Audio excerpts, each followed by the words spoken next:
Destroyer of London, not Mayor of London. Destroyer of London. God damn cunt! I'll tell you what, you're one dirty shit ass. Keep saying that, don't ya?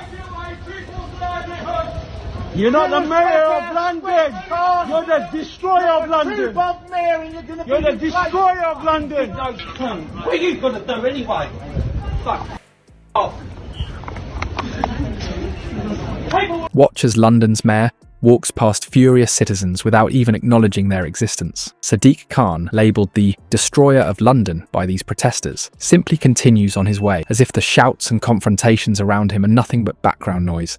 But what's behind this explosive public reaction? This video captures the raw emotions of Londoners who feel betrayed by their elected official and reveals the growing disconnect between political leaders and the people they're meant to serve. Before we move on, I'd like to ask you a small favour. If you appreciate this content, please take a second to like this video and subscribe to the channel. Over 98% of you watch the videos without subscribing. It costs you nothing, but it makes a huge difference to us. So did you click the subscribe button? Great. Thank you so much. Now back to the video. As well, and I've never actually seen this clip before, so I can't put a date on it. I want to say it's recent, but again, I don't want to mislead you. I've got a Sadiq Khan themed video today as some furious Londoners confront and hurl abuse at the London mayor. Now, I've seen a clip before of him in Liverpool during COVID time being confronted before. I've never seen it before, so, and I've seen pretty much every single clip of the confrontations.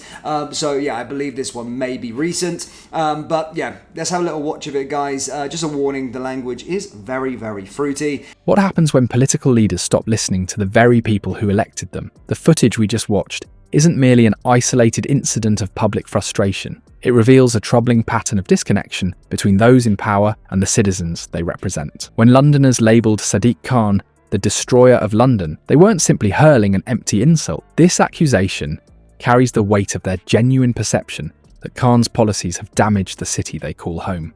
The term Destroyer of London speaks to a deep-seated anger about various issues facing the capital, from rising crime rates to housing affordability, transportation problems, and concerns about the changing cultural landscape of London.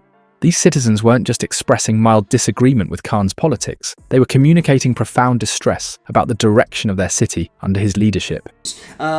Offer and contribute more to the United Kingdom than British people. I don't know why he was doing that, and again, he did get instantly fact-checked with regard to it. Well, it's safe to say Sadiq is not loved in the city, and this comes after the clip in the video that we shared with you earlier when he slammed the British public, essentially, launched an attack on them, essentially, and said that skilled migrants, but it's these kind of things and a list of other stuff that he's done to the city of London that is the reason why he gets that kind of reception when, of course, confronted by Brits, but as always, shameless. Yet Khan's response, or more accurately, his complete lack of response, tells its own story. Political leaders are expected to engage with their constituents, even when that engagement is uncomfortable or hostile. Democracy functions on the principle that elected officials remain accountable to voters, not just on election day, but throughout their term in office. Khan's decision to simply walk past these Londoners without acknowledging their concerns represents a stark departure from this fundamental expectation. Even a brief pause to listen, or a simple, "I hear your concerns," would have demonstrated basic respect for the democratic process. Particularly revealing was Khan's body language during the confrontation. His face remained expressionless, eyes fixed straight ahead, shoulders squared, the physical embodiment of political disengagement. There wasn't even a flicker of recognition or discomfort as the accusations flew around him. This calculated non-reaction suggests a deliberate strategy rather than a momentary lapse in judgment. Did by Brits, but as always, shameless. Couldn't even confront them, couldn't even have a conversation, just walked away. Keep saying that, don't ya? You're not the Mayor of London. You're the Destroyer of London.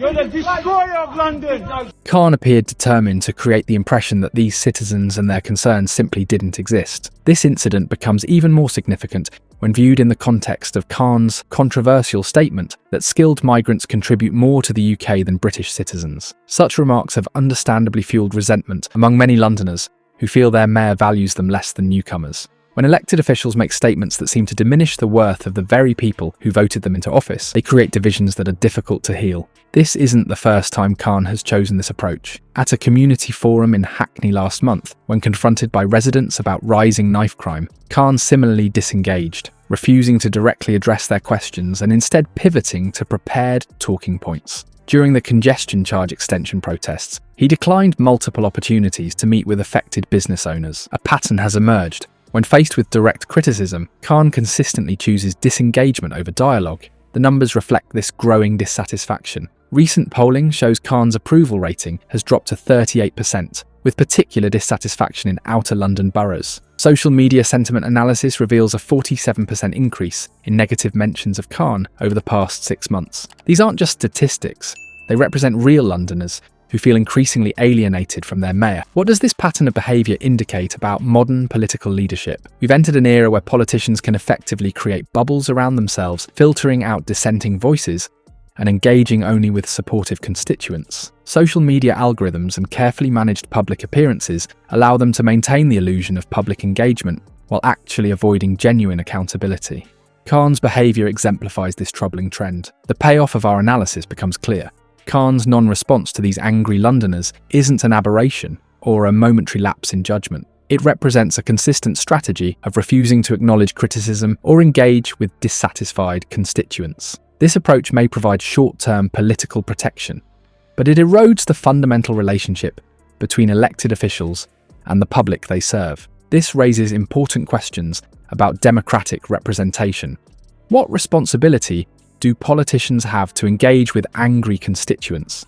Should we expect our elected officials to listen and respond to criticism, even when it's delivered in heated moments of frustration?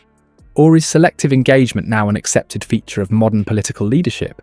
The confrontation we witness serves as a powerful reminder of the growing gulf between citizens and their representatives. When politicians choose to ignore rather than engage, when they walk past rather than pause to listen, they contribute to the very cynicism and distrust that threatens democratic institutions. Khan's blank expression and steady stride past these upset Londoners symbolises more than one politician's response to criticism. It represents a political system increasingly comfortable with turning its back on the voices of dissent. The footage we've analysed reveals more than just an angry confrontation. It exposes a fundamental breakdown in democratic representation when elected officials choose silence over engagement. Khan's decision to walk past constituents without acknowledgement speaks volumes about the state of political leadership today. What's your take? Does Khan's approach of ignoring critics demonstrate strength or weakness in leadership? Perhaps it reveals a calculated strategy to maintain control of the narrative by simply refusing to participate in unscripted exchanges. Share your thoughts in the comments below. If you found this analysis valuable, subscribe for more videos examining the growing tensions between political leaders and the citizens they're meant to serve.